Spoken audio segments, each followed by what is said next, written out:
يلا بينا نكمل. ولو شفت الانترو قبل كده تمام، ولو لأ ارجع بعد ما تخلص الحلقة دي. النهاردة هنتكلم عن حاجة مهمة جدا.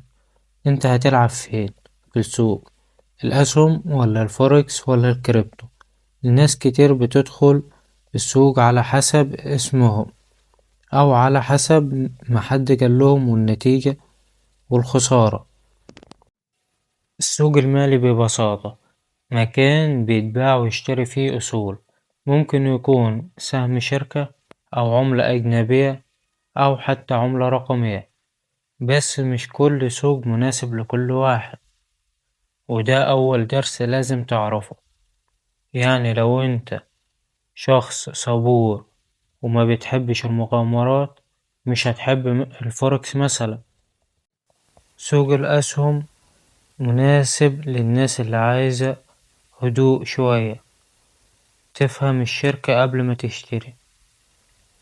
مميزاته حركة هادية، مخاطرة أقل، وينفع استثمار طويل. العيوب بتاعته محتاج صبر، المكاسب مش سريعة. ناخد مثال، تخيل سهم بنك معروف في مصر، لو دخلت أول السنة وعايز تكسب على المدى الطويل هتستفيد، بس لو دخلت في يوم السوق فيه صعود سريع ممكن تتلخبط.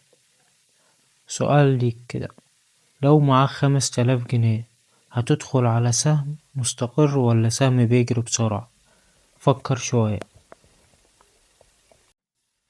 الفوركس يعتبر أسرع سوق في العالم.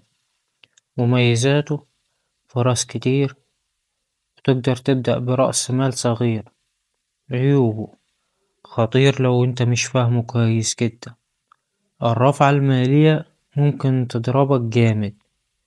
مثال، لو اشتريت يورو مقابل الدولار بمبلغ صغير وبعدين السعر اتحرك 100 نقطة، لو داخل غلط خسارتك ممكن تكون كبيرة جدا.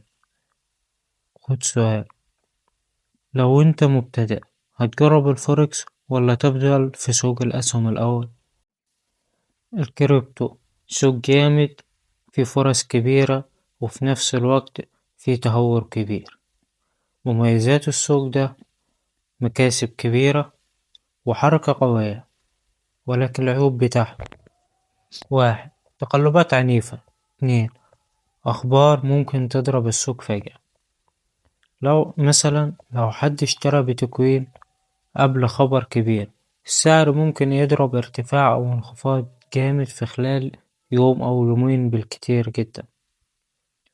نصيحة، لو أعصابك مش حديد خليك بعيد شوية عن السوق ده. اختيار السوق مش على حسب مين بيكسب أكتر، اختاره على حسب: 1. وقتك، هل عندك وقت تتابع فيه يوميا؟ 2. شخصيتك، هل انت شخص صبور ولا بتحب المغامرة؟